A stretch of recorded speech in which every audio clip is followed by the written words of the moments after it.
Hello, and on today's show, everyone, thank you so much for joining us, by the way, Rudy Giuliani. He will be joining Trump's legal team.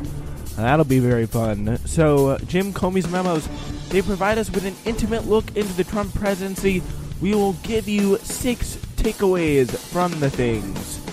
Also, Arizona GOP candidate Debbie Lesko literally copied and pasted bills written by lobbyists, but I'm sure the lobbyists were fine with it because they don't really mind plagiarism as much as the normal person. And finally today, Democrats claimed independent status in election filing, but records show he was a Republican. We'll tell you about Josh Butner in California. So, so he is a very sketchy dude over there, by the way. Happy 420. Yeah, that's right. Just blaze it. All right. So anyway, I got to do that for those people out there who may be listening. Anyway, Rudy Giuliani. He was a former New York City mayor. So we're going to get right into it here.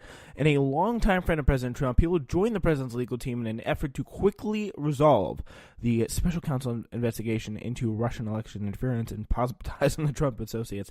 Like, he thinks Rudy the peacemaker. Yeah, he's just going to come in and he's going to fix it all. There will be no Russian investigation after Rudy comes through, which is quite incredible and quite funny. To think that, like, Robert Mueller's just going to listen to, like, this crazy dude who isn't really even that relevant in the Republican Party anymore and would not be under any other Republican administration, like, even being considered for a job like this. Like, it's pretty insane. Like, he thinks he can come in and just be like, to Robert Mueller, he'll just be, you know what, I think we can just end this. We can just end this. Like, let's wrap it up. Like, no, I don't get that. Trump will bring on Jane Serene Raskin and Martin Raskin, who are federal prosecutors based in Florida, according to Trump's lawyer Jay Sekulow as well. Giuliani is himself a former federal prosecutor. The president said, Rudy is great.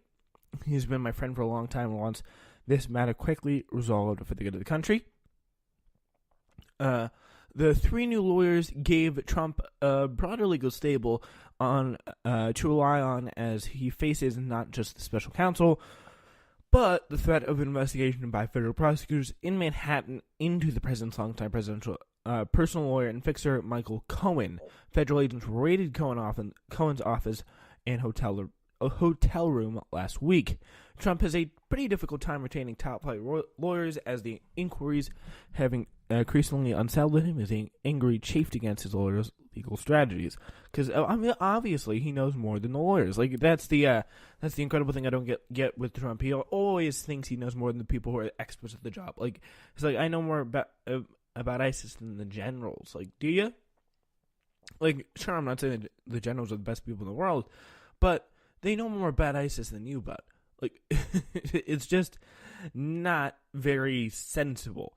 Trump and his associates believe the issues in New York pose a far greater challenge to the president than even the Mueller investigation. They do not know what was taken from Cohen in his office, and that's probably because Cohen is not Trump's lawyer. He's Trump's fixer, posing pretty much as Trump's lawyer. He literally graduated from the worst law school in the country, and he's pretty much he knows where the bodies are buried. There are people close to him, and that is definitely, I should say, that's definitely why Trump's so nervous today. There's bodies that are buried somewhere, and Cohen is right now under a serious criminal investigation in which he could very well possibly flip and provide a lot of damaging information on Trump. So this investigation, this whole New York drama has risen to the level of fear for the president and surpassed the level of fear the president had with the Mueller investigation. That's probably why Rudy Giuliani just wants to come in and end it. Just put it past. Just like wrap it up. Anyway, in hearing Giuliani, Trump has turned to someone who is a reliable, hiring Giuliani. Trump has turned to someone who's reliable and loyal surrogate and attack dog on television. Giuliani is a former top official of the Justice Department and served as the United States attorney in Manhattan. But at 73, he's no longer known as a powerhouse white-collar litigator. In recent years, has turned into more active as a kind of a worldwide consultant. Which, I mean, I always distrust consultants, but I especially distrust him if it's a Rudy Giuliani. I mean, come on. One person close to Trump said the Raskins will be the longer-term and more durable addition to the team. Mr. Giuliani, by contrast, is coming on board as a short-timer, not only to appear on television, but also to see if he can use his decades-long ties with Mueller to reestablish a working relationship with this special counsel's team. The relationship between the president's lawyers and Mueller blew up after the agents raided Cohen. So they're pretty much, the Trump team pretty much crossed their hands like, no, I'm not going to do anything with you today. Like, that's pretty much what their attitude was there at that time, which, I mean, they, I don't know if there's, like, a legal precedent for that. I really don't know. I mean, I'm guessing it's based on most things that the Trump administration does do. It was probably a pretty stupid move, but there's no way really of knowing for sure unless you really take a deeper look into it, which I don't really know.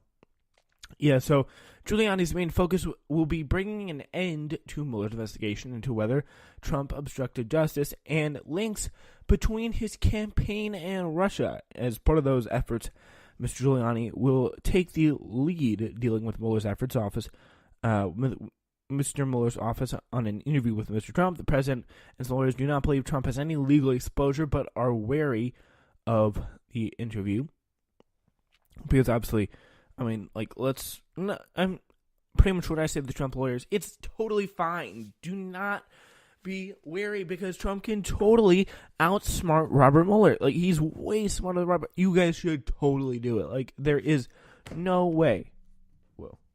There is no way you should totally just, like, you got to give the man his chance. When I say that, I talk about Trump and Mueller, because Trump's a plenty smart dude. You got to maybe let him see his chance to shine. No, but when I say that is, please do it, Trump, and you will say tons of incriminating things. Pretty much all the smart people on your team are wary of that, and as they should be.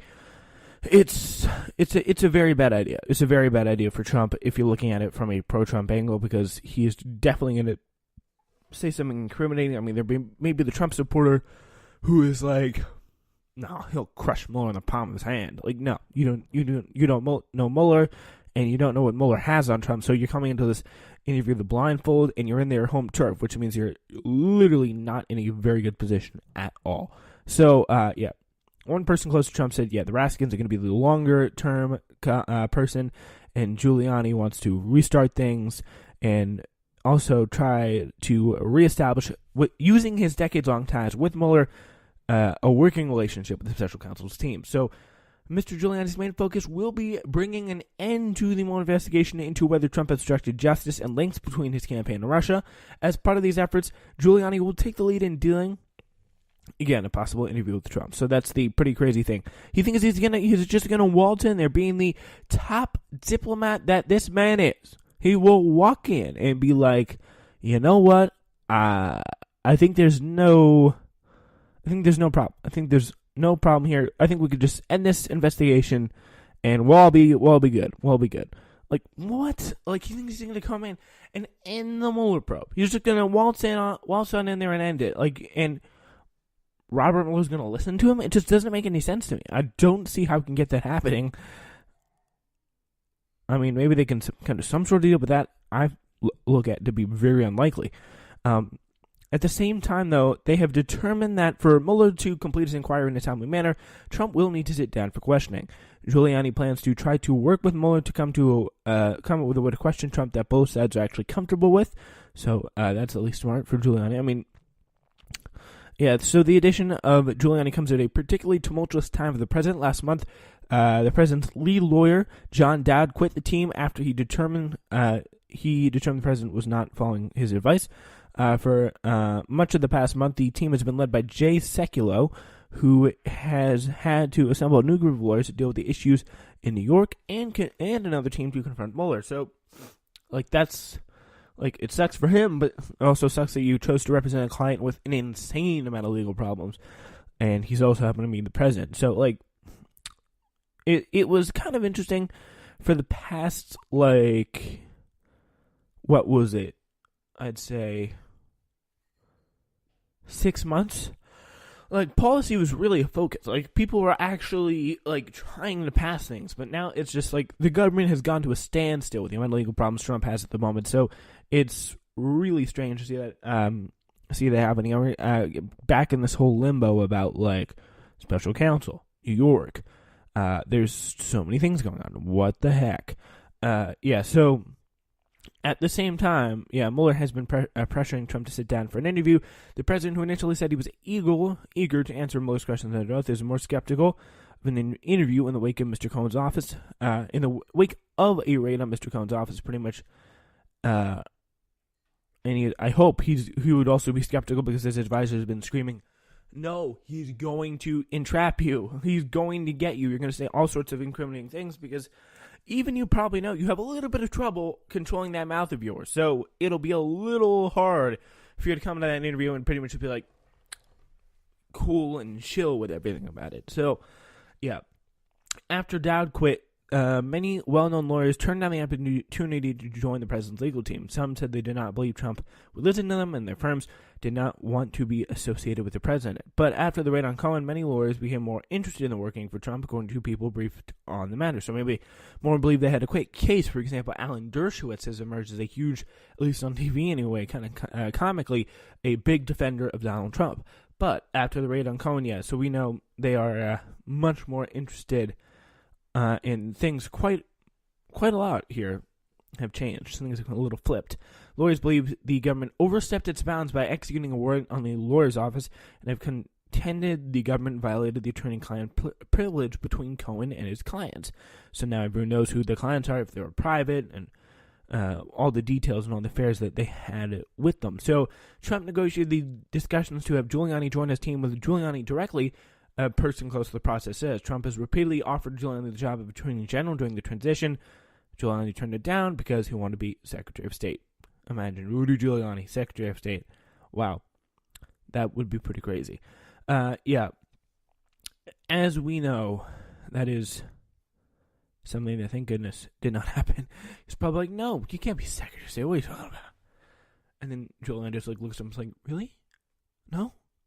What? That'd be very funny. Anyway, now we look to the Comey memos for what is going on in our society today. Big news. As we know, President Trump spoke in intimate, and sometimes candid terms to the former FBI director James Comey about some of the more sensitive matters before the agency, including the salacious dossier detailing Trump's ties to Russia and the investigation into Michael T. Flynn, the president's first national security advisor, according to Comey's closely guarded memos.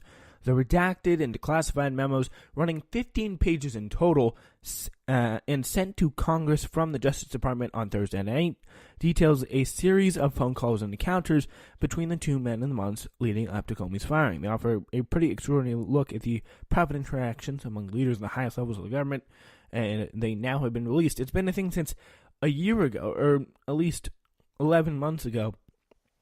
What is with these memos? We need to see these memos.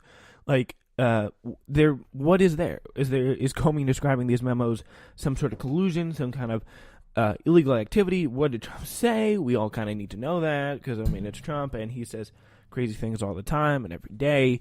So, that's the best part. Now, we kind of got our answer to that now, because these memos have, in fact, been released. The redacted and declassified memos, running 15 pages in total, and sent to the Congress from the Justice Department on Thursday night, detail a series of phone calls and encounters between the two men. So, as we know, that'll be very interesting. Trump seized on the memos on a Twitter message posted late Thursday to repeat what had been a constant refrain: there was no collusion and no obstruction, saying